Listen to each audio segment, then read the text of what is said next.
नमस्कार दोस्तों, मैं नवनीत त्यागी। आप देख रहे हैं हमारा YouTube चैनल इन्फॉर्मेशन पिटारा। भारत के गांव सीरीज के अंतर्गत अभी हम आपको लेकर आए हैं विलेज कुम्हेड़ा। आप देख रहे होंगे यहाँ पे बोर्ड लगा हुआ है। यहाँ कुम्हेड़ा विलेज का एंट्री पॉइंट है जहाँ पर हम आपको लेकर आए हैं।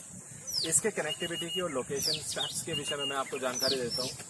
ये उत्तर प्रदेश के गाजियाबाद डिस्ट्रिक्ट के अंदर, ये मुरादनगर ब्लॉक के अंदर ये कुम्हेड़ा विलेज आता है। इसकी जो तहसील है मोदीनगर तहसील है। Pin code 201206। Main post office Kumheda के अंदर ही है। मेंबर ऑफ लेजिस्लेटिव अथॉरिटी मौजूदा जो हैं वो अजीत पाल सिंह त्यागी जी हैं। इसके अलावा जो मेंबर ऑफ पार्लियामेंट हैं वो VK सिंह जी हैं। यहाँ के ग्राम प्रधान आप देख रहे होंगे श्री आदेश त्यागी जी यहाँ के ग्राम प्रधान हैं विलेज। तो दोस्तों, यहाँ के जो रेलवे स्टेशन की कनेक्टिविटी है वो मैं आपको एक बार बता देता हूँ। यहाँ से जो मुरादनगर का रेलवे स्टेशन है वो करीब 10 से 12 अनुमानित किलोमीटर की दूरी पर है। जो मोदीनगर का रेलवे स्टेशन है करीब 16 किलोमीटर की दूरी पर है। यहाँ की जो लोकल रोड कनेक्टिविटी है वो मैं व्यू के साथ दिखा देता हूँ, क्योंकि हम यहाँ पर एंट्री पॉइंट पर आपको लेकर आए हैं। ये मेरे सामने से जो रोड आती है ये विलेज अमीरपुर गढ़ी की तरफ से आती है। विलेज अमीरपुर गढ़ी करीब 1 किलोमीटर मुरादनगर रावली रोड से पड़ता है, मेन रावली रोड से, क्योंकि रावली रोड से इस गांव की कनेक्टिविटी है। इधर ये जो सड़क है आगे ये आप देख रहे होंगे, मेन डायरेक्टली ये कुम्हेड़ा विलेज के अंदर ये एंटर करती है। इसके साथ हम आपको आगे लिए चलते हैं। इसकी जो हिस्ट्री है वो काफी पुरानी है। ये विलेज करीब 1000 से 1200 साल पुराना ये विलेज है। इसके अलावा भी गांव की हिस्ट्री से काफी चीजें जुड़ी हुई हैं जो कि हमारे स्थानीय लोग आपको आगे बताएंगे वीडियो में। इसके जो सुविधाएं हैं, जो इसकी विकास की प्रक्रियाएं हैं, उनके लिए बाकी हम आपको आगे गांव के इंटरनल इंफ्रास्ट्रक्चर को दिखाएंगे और दर्शाएंगे उसका इंटरनल व्यू। बने रहिए वीडियो में हमारे साथ। मेरा नाम सोनू है और जब मेरठ की क्रांति स्टार्ट हुई थी, आज़ादी की जो लड़ाई स्टार्ट हुई थी वो मेरठ की क्रांति से स्टार्ट हुई थी। तो हमारे जो बड़े बुजुर्ग हैं, हमारे बाबा जी थे ताराचंद त्यागी प्रधान जी, तो वो बताते थे कि हमारा मेरठ की क्रांति से अंग्रेज जब यहाँ से भागे, उन पर प्रेशर पड़ा, क्रांतिकारियों ने वहाँ पे अटैक किया, तो वो वहाँ से भागे। वो एक बम्बे के सहारे भागे थे, बम्बे के किनारे किनारे। वो बम्बा हमारे गांव से होकर निकल रहा है। तो यहाँ से भी 5 गांव बागी गांव है, क्रांतिकारी गांव है। 5 गांव क्रांतिकारी, कुम्हेड़ा, भनेड़ा, ग्यासपुर, खिलोड़ा और सुहाना। तो ये 5 गांव बागी गांव है। तो इन्होंने सबने पब्लिक ने वो यहीं पे अंग्रेज पकड़ लिए और उनमें से 5-7 जो है अंग्रेज वो मार भी दिए और कुछ यहाँ से भगा दिए। एक बात, ये एक बड़ी बात और एक बड़ा इतिहास है जो शायद हमारी नई पीढ़ी को अभी तक इसके विषय में नहीं पता था, जो कि आज हमने जाना, और शायद और भी बहुत सारे लोग इसको जानने वाले हैं। इसके अलावा गांव की जो व्यवस्थाएं हैं, जो गांव की विकास प्रक्रिया है वो कैसी है, उससे आपकी क्या संतुष्टि है और क्या क्या विकास यहाँ पे हुआ है? हमारे बहुत फर्टाइल धरती है, हमारे यहाँ बहुत अच्छी फसलें पैदा होती हैं, उपजाऊ जमीन है और पानी भी, वाटर लेवल भी काफ़ी अच्छा है। 2 सरकारी ट्वेल हैं, एक नहर भी निकली हुई है। तो खेती के पर्पज से मोस्टली खेती करते हैं लोग यहाँ पे। बहुत अच्छा एटमॉस्फेयर है। और बिजली भी लगभग 18 घंटे 20 घंटे बिजली आ रही है इस टाइम दिन में जी। इसके अलावा थोड़ा ट्रांसपोर्ट का तो प्रॉब्लम है, क्योंकि मेन रोड से 2 किलोमीटर हट के पड़ता है हमारा गांव, तो ट्रांसपोर्ट प्रॉब्लम यहाँ पे है। बाकी किसी तरह की कोई प्रॉब्लम नहीं है सब। तो अभी इन्होंने बताया कि जो गांव के किसान हैं वो काफ़ी सेटिस्फाइड हैं। गांव में 2-2 सरकारी ट्यूबवेल्स हैं। इसके अलावा जो नहर से सिंचाई है वो अवेलेबल है। इसके अलावा बिजली इन्होंने बताया 18 घंटे है। इसके अलावा इन्होंने बताया कि सड़कें काफ़ी अच्छी हैं। यहाँ पे स्ट्रीट लाइट्स जो कि लगी हुई हैं, जो बिजली के पोल्स हैं उन पे केबल से सारे तार लगे हुए हैं। इसके अलावा और भी जो फैसिलिटीज़ हैं, यहाँ पे स्कूल अवेलेबल है।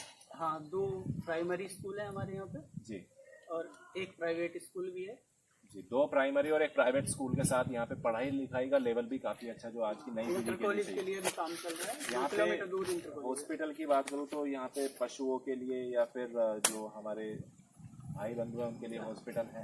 हाँ, वेटरनरी हॉस्पिटल पशुओं के लिए तो नहीं है, लेकिन इंसानों के लिए हॉस्पिटल है। वो बंदे उसमें इंसानों के लिए अभी डॉक्टर वो रिसेंटली शुरू करा है। जो गांव की पॉपुलेशन है सर, वो इस वक्त के अनुमानित डेटा के अकॉर्डिंग कितनी है आपके अकॉर्डिंग? वो करीब 4,500 से 5,000 के बीच होगी। 4,500 से 5,000 की पॉपुलेशन। और वोटिंग जो इसका पोलिंग है वो कितना है? पोलिंग 2,500 से ज़्यादा है। यहाँ पे 2200 का पोलिंग और करीब 5,500 की पॉपुलेशन है। इसके अलावा लिटरेसी का क्या स्टेट्स है यहाँ पे, लिटरेसी की कितनी परसेंटेज होगी? लिटरेसी अब तो लगभग 70% से भी ज़्यादा होगी। 70% से ज़्यादा लिटरेसी है। बहुत अच्छा यहाँ पे लिटरेसी लेवल है। गांव के लोग काफ़ी जागरूक हैं। सर, आप कुछ गांव के बारे में बताना चाहते हैं? सर, हमारे गांव जो है खेती के मतलब में बहुत अच्छा है जी। और यहाँ पढ़े लिखे लोग बहुत ज़्यादा हैं और नौकरी करने भी बहुत ज़्यादा जाते हैं। तो रुझान खेती की तरफ ज़्यादा है नई पीढ़ी का, या फिर बाहर नौकरी के लिए जाना चाहते हैं, गांव से बाहर जाना चाहते हैं?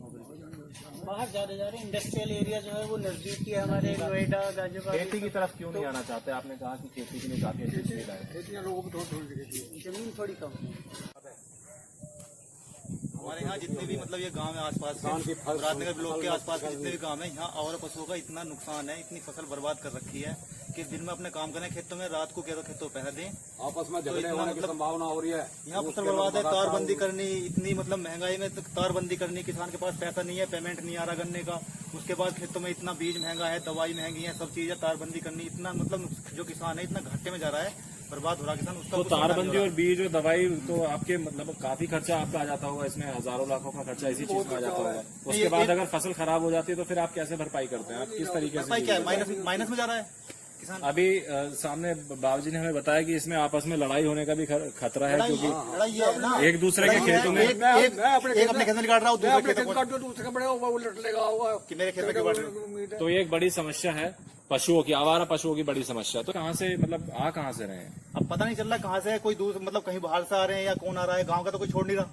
ये गाय बछड़ा तो इसके लिए जो गवर्नमेंट की तरफ से जो हेल्पलाइन है उससे कोई गवर्नमेंट ने हेल्पलाइन नंबर रखा, उस पर बात करते हैं, कह रहे हैं कि ठीक है आपकी रिक्वेस्ट है, हमने वो कर लिया, लेकिन उसके बाद कोई समाधान नहीं है। तो कितने दिन से ऐसी परेशानी आ रही, कब से समाधान? लगभग 2-3 महीने से कॉल कर रहे हैं लेकिन कोई समाधान ही नहीं है। ये 2-3 महीने से ये लगातार कॉलें कर रहे हैं लेकिन उसका कोई समाधान नहीं है, इसकी कोई सुनवाई नहीं है। तो ये एक बड़ी समस्या बन चुकी है जिसको आगे पहुंचाना बहुत जरूरी है और किसानों के लिए ये समस्या को सुलझाना, उसका समाधान करना भी बहुत जरूरी है। धन्यवाद, आपने इतनी बड़ी जानकारी हमें पहुंचाई, हमारे दर्शकों तक पहुंचाई। उनको जमा कहाँ से करेंगे उन्हें? जब किसानों के पास कुछ लोन बढ़ता जा रहा है, इंस्टॉलमेंट जा नहीं रही। तो बैंक से लोन ले रखा है भैया, लोन कहाँ से जमा करेंगे? भूख के मरेंगे। जो 2-4 बीघे फूड है उन्हें फिर सरकार जब्त, बैंक वाले जब्त करेंगे जब पैसा जमा नहीं होएगा उनका। टाइम पे पेमेंट नहीं है सबसे पहली बात तो मिल का। उसके बाद क्या है, खेत में ये आवारा पशु कर रहे हैं, अब किसान पे जो है कर्ज है, अब उसके पास उसकी सबसे बड़ी समस्या यह है कि टाइम पे पेमेंट भी नहीं है और किसानों को ये सारे खर्चे, बीज के, फसल के, खाद के, तारबंदी के, ये बाकी जितने भी खर्चे हैं लगातार करने पड़ते हैं अगर फसल उनको उगानी है, और सारा कुछ लोन से होता है। तो गवर्नमेंट से लोन लेते हैं, उल्टा उस लोन पे ब्याज देते हैं, तो किसान काफी जर्जर स्थिति किसान की है, काफी खराब स्थिति में है किसान इस वक्त। तो इस चीज पे ध्यान देना बहुत जरूरी है और अगर इस पे कोई एक्शन नहीं होता है तो आगे एक गंभीर समस्या बन सकती है। तो इससे पहले कि कोई गंभीर समस्या का ये रूप ले स्थिति, तो उससे पहले कोई एक्शन इस पे होना चाहिए। ये नई जनरेशन इसीलिए जाना नहीं चाह रही एग्रीकल्चर लाइन में। नई जनरेशन भी एग्रीकल्चर खेती में नहीं आना चाहती है, जिससे जो हमारी पुरानी पीढ़ी है वो काफी चिंता में है। वो लोग सोच रहे हैं कि आगे से कौन खेती करेगा, कौन यहाँ पे गांव में रहेगा। गांव खाली हो रहे हैं, गांव से पलायन हो रहा है नई पीढ़ी का। तो बहुत बड़ी समस्या है, इस पे ध्यान देना बहुत जरूरी है गवर्नमेंट को। विलेज कुम्हेड़ा, मुरादनगर के अंदर विलेज कुम्हेड़ा का इंटरनल व्यू आपको हम दे रहे हैं।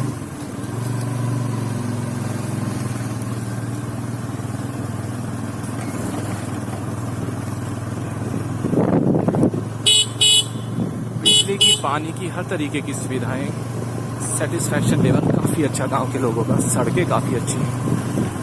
ये देखिएगा यहाँ के बने हुए घरों से लिविंग स्टैंडर्ड का आप अंदाज़ा लगा सकते हैं, कितना अच्छा लिविंग स्टैंडर्ड्स।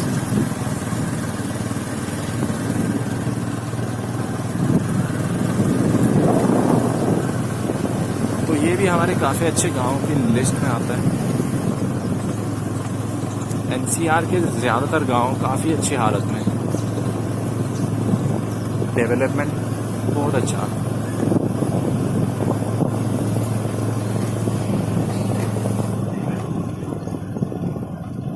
यहाँ पे आप ये देख रहे हैं आयुष्मान भारत आरोग्य उपकेंद्र कुम्हेड़ा, मुरादनगर, गाजियाबाद।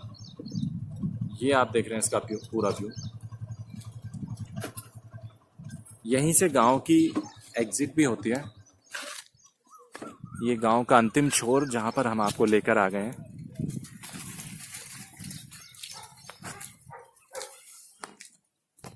तो ग्राम कुम्हेड़ा के अंतिम छोर पर इस वक्त हम हैं और ग्राम कुम्हेड़ा के अंदर की जानकारी और उसकी व्यवस्थाओं के को समाप्त यहाँ पर करते हुए हम आपसे विदा लेना चाहेंगे।